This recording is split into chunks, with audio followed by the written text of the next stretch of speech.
Medical एक ऐसा field है। मैंने एक बार डॉक्टर साहब से पूछा, मैंने कहा डॉक्टर साहब इस क्षेत्र में आपने इतना लंबा काम किया है, कोई दिक्कत नहीं आती? बोले दिक्कत कोई नहीं आती है यार, सुबह से ओटी में घुस जाते हैं, दिन भर ऑपरेशन करते रहते हैं और 4-5 जो हमारे आसपास सिस्टर रहती हैं उनके साथ काम करना पड़ता है। तो सिस्टर कहते कहते कई बार ऐसी आदत हो जाती है, घर में जाते हैं तो तुम्हारी भाभी को भी सिस्टर ही बोल देते हैं। बहुत संस्कार है इसके घर में दिनेश के। एक दिन 15-20 दिन के लिए कवि सम्मेलन चला गया, भाभी को लगा चला ही गया। थाने पहुंची सहेली को लेकर, बोले दरोगा साहब मेरी रपट लिख लो। बोले लिखाओ। बोले मारा लंगड़पति खो गया। तो बोले कैसी हुलिया थी? तो उसने कौनी मारी पड़ोसन ने कि लंगड़ मत बोल। तो ठहर गई, बोली 6.5 फीट का लंबा है, गोरा चिट्टा, गले में 1.5-2 तोले की चैन है, ब्रेसलेट पहने है, रोलेक्स की घड़ी पहने है। तो पड़ोसन ने कहा कि तू तो ज्यादा ही उड़ने लगी, तेरा वाला तो ऐसा है, सिंगल पिलाई है, ज्यादा सांस खींच ले तो बेहोश हो जाए। तो भाभी ने कौन नहीं मारी, बोली देख बहन गया सो गया, अब मिले वो तो कम से कम ढंग का मिले।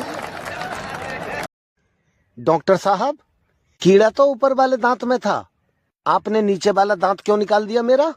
वो इसलिए कि नीचे वाले दांत पे खड़े होकर ही ऊपर वाले दांत को खाता था कीड़ा। बोले मैं पिछले 35 साल से हर दिन 2 घंटे गीता का उपदेश सुनता हूं।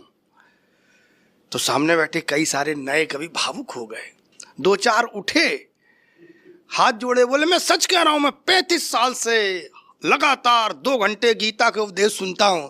तो एक श्रोता गया, उसने पैर पकड़ लिए, तो शूली ने एक कान के नीचे मारा, बोले भावुक मत हो, गीता मेरी लुगाई का नाम है। तो आदत है, एक बस कंडक्टर की शादी हुई तो उसकी आदत थी कि उधर खिसक जाओ, दूसरी सवारी बैठेगी।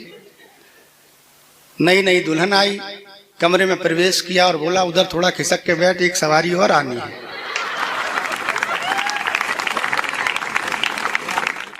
एक दिन मैंने पूछा दद्दू थोड़ा सा बुढ़ापा आ गया क्या? तो बोले तुमने कैसे जाना कि बुढ़ापा आ गया? तुमको पता है कि बुढ़ापा कैसे आता है? मैंने कहा कैसे आता है? बोले बाल सफेद हो जाएं तो इसका मतलब बुढ़ापा आ गया। हमने कहा पता नहीं। बोले नहीं, बिल्कुल नहीं आया।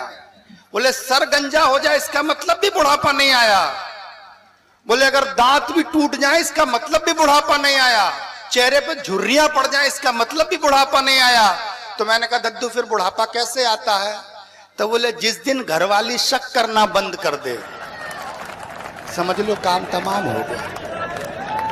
उसी दिन समझ लो कि आदमी बेकार हो गया, बुढ़ापा आ गया।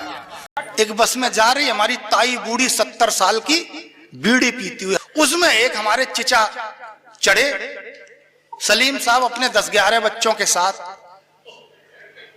बैठ गए, जाके कोट वोट लगाए, शेरवानी बढ़िया, और हमारी दादी उधर सुट्टा लगाए बीड़ी का।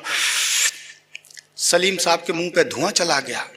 सलीम साहब गुस्साए, लाहौल विला कुबत, बस में बीड़ी पी रही है, दिख नहीं रहा है, उस पे लिखा है धूम्रपान करना मना है।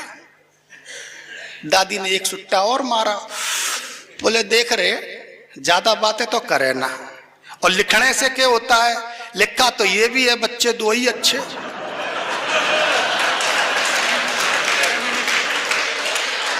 तू पूरी क्रिकेट टीम लेके घूम रहा है।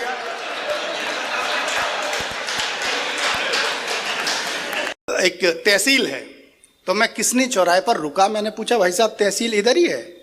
तो एक आदमी खड़ा था, बोले और का?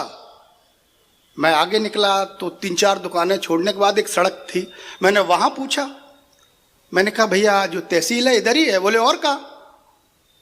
तो मुझे लगा मैं आगे पहुंचा तो एक और सड़क थी, मैंने वहां एक सज्जन से पूछा, मैंने कहा ये जो तहसील है इधर ही है?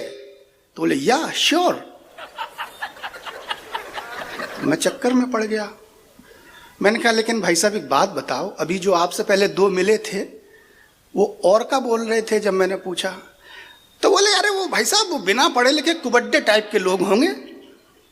तो मैंने कहा आप पढ़े लिखे हैं? बोले और का?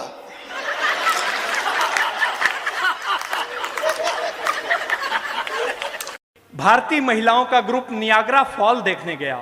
नियाग्रा फॉल देखने गया तो गाइड ने बोला ये नियाग्रा फॉल है, इसके पानी का बहाव इतना तेज है कि अगर यहां से 5 जहाज भी गुजर जाएं तो इस पानी के बहाव के आगे जहाज की आवाज फीकी पड़ जाएगी।